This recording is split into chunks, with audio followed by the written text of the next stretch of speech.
Hello, my dear friends. Welcome back to all of you in the Diamond classes. I am Vivek Mishra and welcoming to all of you in my YouTube channel.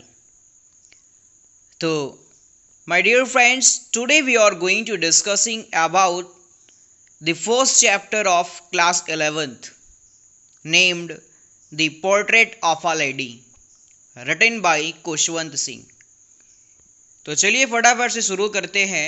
आज हम class 11th में English के book का पहला chapter है the portrait of a lady written by Khushwant Singh. Khushwant Singh के द्वारा लिखा गया एक चैप्टर है जिसका नाम है the portrait of a lady. सबसे पहले बात हम करते हैं चैप्टर के नेम के बारे में। The portrait of a lady, portrait means मतलब होता है चित्र या शब्द चित्र कह सकते हैं।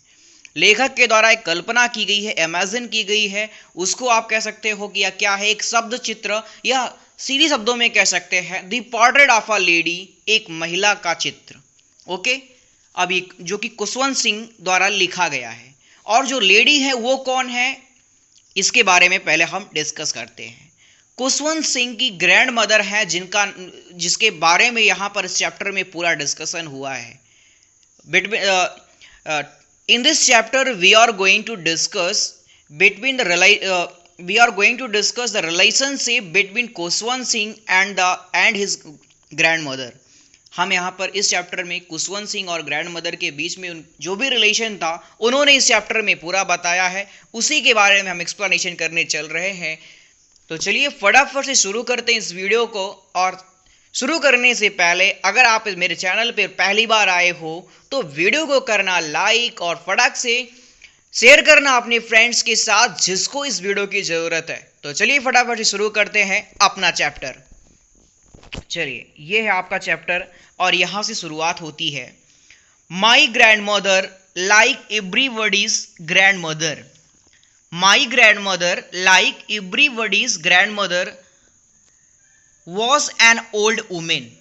मेरी दादी भी हर किसी दादी की तरह एक बूढ़ी महिला थी। माई ग्रैंड मदर, मेरी दादी, लाइक एवरीबॉडीज ग्रैंड मदर, सबकी दादी की तरह, वॉज एन ओल्ड वुमेन, एक बूढ़ी महिला थी।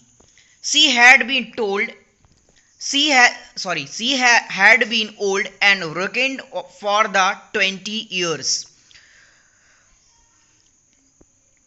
20 वर्ष में, यहां से फिर से देखेंगे, she had been old and ringed for the 20 years that I had known her. जब से मैं उन्हें जानता हूं, आई यहां से इसकी मीनिंग यहां से निकलेगी, आई हैड नोन हर, जब से मैं उन्हें जानता हूं। सी हैड बीन ओल्ड, वह बूढ़ी थी, and ringed for the 20 years, और वह झुर्रियों से भरी हुई थी। मैंने आज उन्हें 20, मतलब कि लेखक का कहने का मतलब ये है, आई हैड नोन हर, मैं उन्हें 20 सालों से जानता हूं और वह बूढ़ी ही थी और झुर्रियों से भरी हुई थी। ठीक है, आगे चलते हैं। People said that she had been once been young and pretty and had even had a husband. लोग कहते हैं, इसका मतलब क्या है, पीपल सेड, लोग कहते हैं, दैट की she had once been young and pretty and had even had a husband.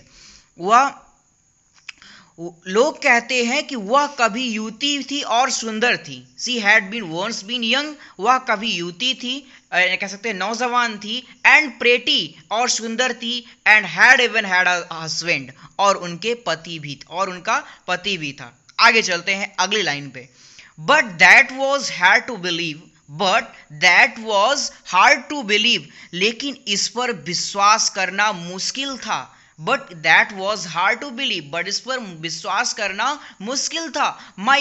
He did not look the sort of person who would have a wife or children। वह ऐसे लगते नहीं थे कि जिनकी पत्नी और बच्चे हो। He looked as if he could only have lots and lots of grandchildren।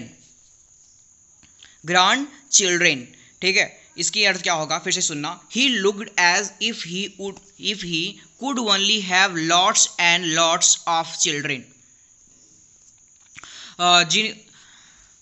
जिनके केवल बहुत से पोते पोतियां हो। ठीक है, इसका थोड़ा सा क्या हुआ, यहाँ तक का अर्थ क्या था, ऊपर से लेंगे पूरा अर्थ इसका। ही did not look the sort of person who have a wife और चिल्ड्रेन, वह ऐसे लगते नहीं थे जिनकी पत्नी और बच्चे हों. He looked as if he could only have lots and lots of grandchildren, और वह केवल ऐसे लगते थे कि जिनकी केवल क्या हो, ग्रैंड चिल्ड्रेन हो, जिनके पोते ही और पोतियां हों.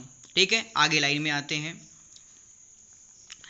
As for my grandmother being young and pretty, क्या है, as for my grandmother being young and pretty, जहाँ तक मेरी दादी के जवान तथा सुंदर होने की बात है. As for many grandmother being young and pretty the thought was almost revolting, यह सोच ही क्या थी, घृणात्मक थी. रिवॉल्टिंग मीन्स क्या होता है, घृणात्मक. मतलब कि as for my grandmother being young and pretty, जैसे कि मेरे दादी के जवान और खूबसूरत होने की कल्पना थी. दैट वॉज ऑलमोस्ट रिवॉल्टिंग, जो यह सोच ही बहुत ही घृणात्मक थी. सी ऑफन टोल्ड अस, वह हमें प्रायः बताती थी, ऑफ द गेम्स, खेल के बारों में. She use to play as a child, जब वह हमें प्रायः बताती थी वे खेल जो वो जब छोटी थी वह खेलती थी. She use to play as a child, जो वह खेलना पसंद करती थी बचपन में, ऐसा भी कह सकते हैं. That seemed quite absurd and undignified for her part, और वे उनके लिए ऐसा करना मूर्खता व अपमानजनक प्रतीत होता था. सी क्या होगा, दैट सीम्ड मीन्स प्रतीत होता था, क्वाइट अब्सर्ड एंड अनडिग्निफाइड, इसका मतलब क्या होता है, ऐसा करना अब्सर्ड मीन्स होता है मूर्खता, और इसकी मीनिंग हो जाएगी क्या, अपमानजनक प्रतीत होता था. And we treated it like the fables of the prophets he used to tell us, हम ऐसा मानते थे कि वे हमें धर्म गुरुओं के विषय में कथाएं, वे हमें हमेशा क्या करती थी, धर्म गुरुओं के बारे में कथाएं सुनाती थी. इसकी मीनिंग कहाँ से थी, फिर से सुनना. वी ट्रीटेड इट, हम ऐसा मानते थे, like the fables of the perhaps he used to tell us, वे हमें धर्म गुरुओं के बारे में कहानी सुनाती थी. वे खाली हमें ऐसा बताने के लिए सुनाती थी कि मतलब कि उनके साथ ऐसा कुछ नहीं था. ठीक है, फिर से पूरा अर्थ एक बार केवल मीनिंग सुन लेना, समझ में आ जाएगा अच्छे से. मेरी दादी भी हर किसी की दादी की तरह एक बूढ़ी महिला थी. 20 वर्ष में जब से मैंने उन्हें देखा, वह बूढ़ी तथा झुर्रियों से भरी हुई थी. लोग कहते थे कि वह कभी युवती तथा सुंदर थी तथा उनका पति भी था, लेकिन इस पर विश्वास करना मुश्किल था. मेरी दादा का चित्र अंगीठी के ऊपर ड्राइंग रूम में लटका हुआ था. उनके सिर पर पगड़ी बंधी हुई थी तथा ढीले कपड़े पहने हुए थे. उनकी सफ़ेद लंबी दाढ़ी से उनके छाती का अधिकतर भाग ढका हुआ था तथा वे कम से कम 100 वर्ष के दिखाई देते थे. वे ऐसे नहीं लगते थे जिनके पत्नी तथा बच्चे हों, वो तो ऐसे लगते थे जिनकी केवल बहुत से पोते पोतियां हों. जहाँ तक मेरे दादी के जवान तथा सुंदर होने की बात है, वह घृणात्मक विचार की थी.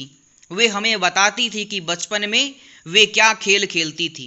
उनके लिए ऐसा करना मूर्खता व अपमानजनक प्रतीत होता था तथा हम उन्हें ऐसे ही मानते थे जैसे वे हमें धर्म गुरुओं के विषय में कथाएं सुनाती थी. तो ये आपके एक पैराग्राफ का मीनिंग है. ठीक है, बहुत ही इजी है, कोई ज़्यादा हार्ड नहीं है. जो आपका चैप्टर चेंज हुए हैं ये थोड़ा इजी है पहले की अपेक्षा. थोड़ा सा आप ध्यान देंगे ना तो बहुत अच्छी आपको स्टोरी समझ में आने वाली है. ठीक है, आगे चलते हैं नेक्स्ट पैराग्राफ की तरफ. तो चलिए. She had always been short and fat and slightly bent. She had always, वह हमेशा से थी, been short छोटी, and fat मोटी, and slightly bent का मतलब होता है थोड़ी सी झुकी. वह हमेशा से छोटी मोटी और थोड़ी सी झुकी हुई थी. Her face was crisscross of wrinkles running from everywhere to everywhere. और उनके चेहरों पर झुर्रियाँ पड़ी हुई थी जो एक जगह से दूसरी जगह रन कर, मतलब कि एक जगह से दूसरी जगह जाती हुई एक दूसरे को काटती थी. क्रिस क्रॉस मतलब होता है काटना, रिंकल्स मीन्स होता है झुर्रियाँ जो एक दूसरे को काटती थी. No, we were certain she had always been as we had know her. सी है इसका फिर से यहाँ से इसकी मीनिंग है कि नो वी वर सर्टेन, हम विश्वास करते थे. She had always been as we had known her, हम विश्वास करते थे कि हमने जब से उन्हें देखा है वे सदैव ऐसी थी। So terribly old that she could not have grown older, और वह इतनी बूढ़ी थी कि इससे ज़्यादा बूढ़ी अब वह नहीं हो सकती थी। वे सदैव, वह बूढ़ी थी, वह इतनी बूढ़ी थी कि इससे ज़्यादा बूढ़ी नहीं हो सकती थी। And had stayed at the same age for 20 years, और आज 20 सालों से वह 20 सालों से इसी तरह से दिखती हैं, मतलब कि सेम उसी पर रुक गई हैं, जिसे कह सकते हैं। इसकी मीनिंग क्या है, फिर से सुनना। वह 20 वर्ष से उसी उम्र पर रुक सी गई है, इसका अर्थ इतना है। ठीक है, आगे चलते हैं। She could never have been pretty, वह कभी सुंदर नहीं हो सकती थी। But she was always beautiful, लेकिन वह सुंदर थी। She hobbled about the house in spotless white with the one hand resting on her waist to balance her stoop. stoop मतलब होता है कुबड़, और स्पॉटलेस वाइट विथ मीन्स होता है, स्पॉटलेस मीन्स होता है जो स्पॉटलेस मीन्स होता है बेदाग, वाइट मीन्स सफेद। इसका पूरा मीनिंग सुना। सी हॉवेल्ड अबाउट द हाउस, हॉवेल्ड वे घर में बेदाग सफेद कपड़े पहनकर, हॉवेल्ड मीन्स लंगड़ा कर चलना। हॉवेल्ड मीन्स क्या होता है, लंगड़ा कर चलना। हॉवेल मीन्स होता है लंगड़ा कर चलना। She hobbled about the house in spotless white with one hand, वह घर में सफेद बेदाग कपड़े पहनकर लंगड़ा कर चलती थी और अपना एक हाथ कुबड़ पर अपना एक हाथ कमर पर रखती थी जहां पर उनकी कुबड़ थी। ठीक है, वे कभी, इसका पूरा मीनिंग क्या है कि वे घर में बेदाग सफ़ेद कपड़े पहनकर लंगड़ा कर चलती थी और अपने कुबड़ को संतुलन बनाए रखने के लिए अपना एक हाथ कमर पर रखती थी। ठीक है, आगे में चलना। और एंड द, यहाँ तक हो गया कि balance her stoop and the other telling the beads of her rosary. Rosary means होता है रोशेरी मीन्स होता है कि फेरना, माला फेरना। ठीक है, वह दूसरे हाथ से माला फेरा करती थी। ठीक है, इसका पूरी लाइन की एक बार फिर से मीनिंग सुन लेना।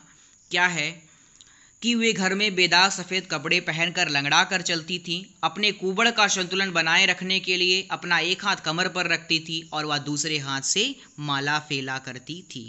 ठीक है, आगे सुनते हैं। हर सिल्वर लुक्स वर स्कैटर्ड अनटेडली ओवर हर पैल। ठीक है, उनके चांदी जैसे बाल, हर सिल्वर लॉक्स मीन्स होता है उनके चांदी जैसे बाल, वर स्कैटर्ड, उनके चांदी जैसे बाल उनके पीले झुर्रिये वाले चेहरों पर भेड़ंग तरीके से फैले रहते थे। फिर से सुनना, कहाँ से, हर सिल्वर लुक्स वर स्कैटर फैले रहते थे, अनटेडली ओवर द पेल पकड़ फेस, पकड़ मीन्स पीले फेस, और जो कि झुर्रियों से भरे हुए थे। उनके सफ़ेद चांदी जैसे बाल उनकी झुर्रियों से भरे चेहरे पर बेढंग, पीले और झुर्रियों वाले चेहरे पर बेढंग तरीके से फैले रहते थे। Her lips concentratedly moved in fervent prayer, her lips concentratedly moved in fervent prayer, yes she was beautiful. मतलब कि हर लिप्स, उनका जो ओंठ था वह हमेशा प्रार्थना के लिए निरंतर चलता रहता था, प्रार्थना के लिए निरंतर चलता रहता था। यस शी वॉज ब्यूटीफुल, हाँ वह सुंदर थी। She was like the winter landscape in the mountains, वे शीतकाल में पहाड़ी भूदृश्य थी। वे, शी वॉज लाइक, वह थी, winter landscape, winter landscape means होता है पहाड़ी, विंटर मीन्स होता है सर्दी, landscape in the mountains means होता है पहाड़ी भूदृश्य, वह सर्दियों में पहाड़ी भूदृश्य जैसी थी। An expenses of the pure white security, breathing peace and contentment. Content means होता है वातावरण, ब्रीथिंग पीस मीन्स शांति एवं संतोष, वाइट सर्टेनिटी फैला हुआ। इसका पूरा का मीनिंग सुन लेना कि she was like the winter landscape in the mountain, वे शीतकाल में पहाड़ियों भूदृश्य सी थी, स्वच्छ श्वेत शांत फैला हुआ क्षेत्र जहाँ शांति व संतोष का वातावरण था। मतलब कि इसका पूरा मीनिंग यह है कि वह ऐसा लगती थी कि जैसे मानो कोई पहाड़ी भूदृश्य हो, and expense of pure white security, और जहाँ पर स्वच्छ श्वेत और शांत वातावरण हो, और शांत एंड पीस एंड कंटेंटमेंट, और शांति का। चले एक बार फिर से इस पूरे पैराग्राफ की मीनिंग सुन लेते हैं। वे सदैव छोटी मोटी तथा थोड़ी सी झुकी हुई थी। उनके चेहरे पर झुर्रियाँ पड़ी हुई थी जो एक दूसरे को काटती हुई कहीं से कहीं जाती थी। हम विश्वास करते थे कि हमने जब से उन्हें देखा वे सदैव ही ऐसी थी। वह बूढ़ी थी, वह इतनी बूढ़ी थी और बूढ़ी नहीं हो सकती थी, तथा 20 वर्ष से हमने वह उसी उम्र पर रुकी हुई थी। वे कभी सुंदर हो सकी होंगी, लेकिन वह सुंदर थी। वे घर में बेदाग कपड़े पहनकर लंगड़ा कर चलती थी। अपने कुबड़ का संतुलन बनाए रखने के लिए अपना एक हाथ कमर पर रखती थी। वह दूसरे हाथ से माला फेला करती थी। उनके चांदी जैसे बाल उनके पीले झुर्रियों व चेहरे पर बेढंग तरीके से फैले रहते थे। वह उनके ओठ निरंतर चुपचाप प्रार्थना करने में हिलते रहते थे। हाँ, वे सुंदर थी। वे शीतकाल में पहाड़ी भूदृश्य से थी, स्वच्छ श्वेत शांत फैला हुआ क्षेत्र जहाँ शांति एवं संतोष का वातावरण था। तो चलिए, आज हमने the portrait of a lady written by Khushwant Singh chapter का 2 पैराग्राफ के बारे में डिस्कस किया। आपको कैसा लगा, आपको समझ में आया, कमेंट करके ज़रूर बताना। और अगले की बचे पैराग्राफ के लिए फिर आएंगे हम एक नए वीडियो के साथ। तब तक आप इस वीडियो को करिए लाइक, शेयर करिए अपने फ्रेंड्स के साथ, और अगर आप इस चैनल पर पहले बार आए हैं तो चैनल को करना सब्सक्राइब। और फिर मिलेंगे आपसे हम एक नई वीडियो के साथ, तब तक के लिए आप बने रहिए द डामिंग क्लासेस के साथ। That's all, love you all.